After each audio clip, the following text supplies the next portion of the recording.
Kiva Han is Pittsburgh's gourmet roaster. We like to say that it's the 5-minute escape.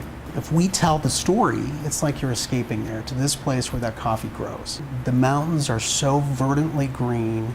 Down in the valley is this river, and there's parrots and monkeys, and you can smell bougainvillea, jasmine. So when you drink that coffee, it's like a 5-minute escape. Kiva Han in Turkish means coffee house. And so when I named the company, I named it Kiva Han.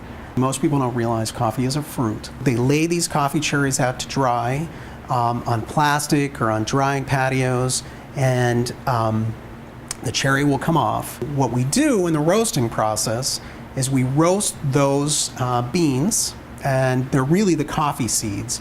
We roast it up to around between 415 to 425 degrees, depending on which roast you wanted, a medium, a dark, or a French roast, which is the really dark. And after that, it's released from the roaster. It's let out into a big cooling tray. After about 10 minutes and it cools down, it's finally ready to be bagged and processed for consumption. When I started this and I opened the first coffee bar, I remember saying to my wife, we're going to be millionaires in a year. And well, I'm still not a millionaire. The loan from Bridgeway Capital was so instrumental for us. I was at a point where I couldn't get financing from traditional sources.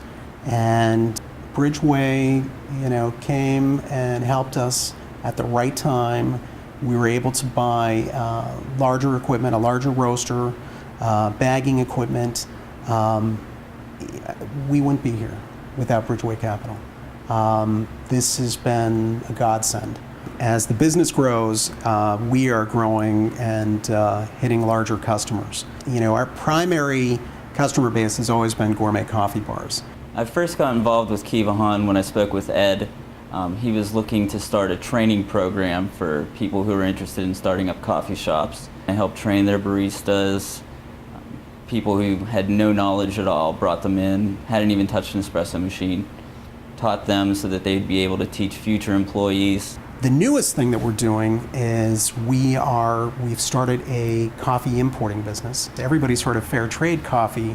This is direct trade coffee. And we went to a small village in northern Peru. The village is called Cococho, and it's 17 hours from the nearest airport. The first thing we did when we got down there is we bought a scale to take up to these farmers because the gatherer had been taking advantage of them. His scale would always weigh 20% less, and we paid them a higher price than they'd ever been paid for their coffee, but a fair price. The working concept with this is called 10 villages. And so if we do this in 10 different villages in 10 different countries, it creates a model that other people could use to actually change lives. The other thing that we want to do is, as we sell the coffee and make a profit, return some of that profit back to the community in the form of microloans. Right now, these farmers were borrowing money from the gatherer buyer at 50% interest a year. And we made our first loan, microloan, to the farmers, $1,900 at 6% interest. My advice for small business owners would be never stop learning.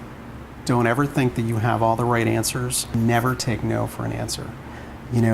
Be persistent. Bridgeway Capital for the small business owner is particularly beneficial because they've got so many avenues with the consulting, with the education. For somebody that really wants to go somewhere with their small business, it's the right place to go.